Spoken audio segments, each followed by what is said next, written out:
सुल्तानपुर पहुंचे आप नेता एवं राज्यसभा सदस्य संजय सिंह सरकार पर बड़ा हमला बोल दिया है।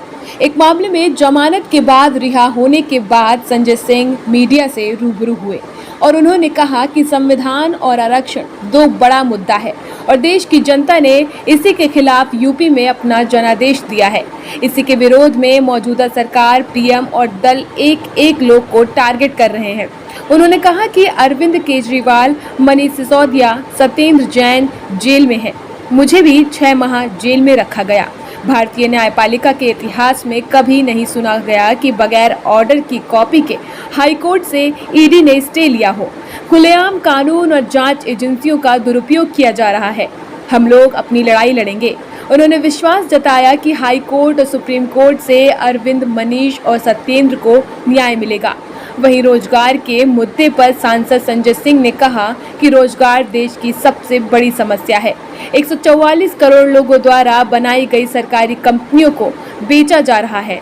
सेल, रेल, कोल, गैस, बिजली, पानी, एयरपोर्ट और पोर्ट बेचा जा रहा है और सब प्रधानमंत्री के मित्रों को दिया जा रहा है। तो रोजगार कहां से मिलेगा? सरकार अपनी तरफ से हजारों करोड़ खर्च कर एयरपोर्ट बनाती है और फिर उसे पीएम के मित्र को दे दिया जाता है। तो रोजगार कैसे मिलेगा? जब सरकारी कंपनियां बचेंगी ही नहीं तो सरकारी नौकरी कहां से मिलेगी? संजय सिंह ने कहा कि आज शिक्षक, नौजवान, किसान सहित हर वर्ग दुखी है। आगामी 22 तारीख से सत्र शुरू हो रहा है। इंडिया गठबंधन की ओर से ये सवाल उठाए जाएंगे। वहीं संजय सिंह ने एनडीए सरकार पर बड़ा बयान देते हुए कहा कि इस सरकार का अधिकतम कार्यकाल 1 साल है। 1 साल बाद ये सरकार गिरेगी। वहीं अनुप्रिया पटेल द्वारा सरकार पर आरक्षण के मुद्दे उठाने पर संजय सिंह ने कहा कि अनुप्रिया पटेल, संजय निषाद और ओम प्रकाश राजभर ये घटक दल आवाज उठाते हैं, लेकिन कार्यवाही के नाम पर इन्हीं के साथ मिलकर चुनाव लड़ते हैं। ये दोहरा तरीका नहीं हो सकता। उन्होंने कहा कि अगर आप आवाज उठा रहे हैं तो उस पर एक्शन लीजिए। संजय सिंह ने कहा कि 69,000 शिक्षक भर्ती में ओबीसी का आरक्षण मारा गया। हमने ये मुद्दा उठाया था और सड़क पर आंदोलन किया था। अब अनुप्रिया पटेल सवाल उठा रही हैं। आप लोगों को क्या लगता है? इस सरकार का अधिकतम कार्यकाल 1 साल है। 1 साल के अंदर ये सरकार गिरेगी। एक आखिरी सवाल कि एनडीए का घटक दल है अपना दल, इस समय अनुप्रिया पटेल भी आरक्षण को लेकर सरकार के ऊपर सवाल खड़ा कर रहे हैं। अनुप्रिया पटेल, संजय निषाद, ओम प्रकाश राजभर ये इनके घटक दल हैं। आवाज़ भी उठाते हैं, कार्रवाई क्या करते हैं? इन्हीं के साथ मिलकर चुनाव लड़ते हैं। तो ये दोहरा तरीका नहीं हो सकता। आप अगर आवाज़ उठा रही हैं तो उस पर एक्शन भी लीजिए। 69,000 शिक्षक की भर्तियों में ओबीसी का आरक्षण मारा गया। ये मुद्दा हमने भी उठाया था। अब उस मुद्दे की चर्चा अनुप्रिया पटेल जी कर रही हैं। हम लोगों ने सड़क पे भी आंदोलन किया था। तो उस पर कुछ करके दिखाइए, अच्छा रहेगा।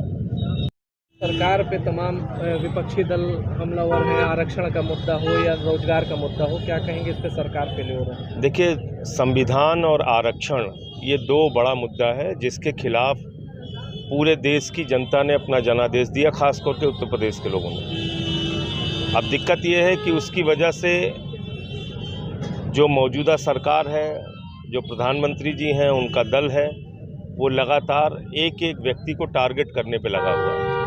अरविंद केजरीवाल जेल में है, मनीष सिसोदिया जेल में है, सत्येंद्र जैन जेल में है, मुझे 6 महीने जेल में रखा। आपने भारतीय न्यायपालिका के इतिहास में कभी नहीं सुना होगा, बगैर ऑर्डर की कॉपी के हाई कोर्ट से ईडी ने स्टे ले लिया। तो खुलेआम कानून का दुरुपयोग हो रहा है, खुलेआम जांच एजेंसियों का दुरुपयोग हो रहा है।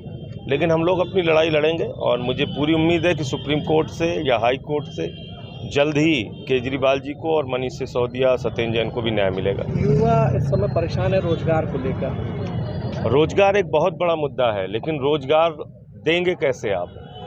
जितनी सरकारी कंपनियां हैं, जिसको 144 करोड़ लोगों ने अपने परिश्रम से बनाया, वो सब बेचा जा रहा है। सेल बेचा जा रहा है, रेल बेचा जा रहा है, कोल बेचा जा रहा है, गैस बेचा जा रहा है, बिजली बेचा जा रहा है, पानी बेचा जा रहा है, एयरपोर्ट बेचा जा रहा है, पोर्ट बेचा जा रहा है और सब प्रधानमंत्री के मित्रों को दिया जा रहा है। तो रोजगार कैसे मिलेगा? आज देश में हजारों करोड़ रुपए सरकार अपनी ओर से खर्च करके एयरपोर्ट बनाती है और फिर वो एयरपोर्ट प्रधानमंत्री जी के मित्र को दे दिया जाता है। तो रोजगार कैसे बनेगा?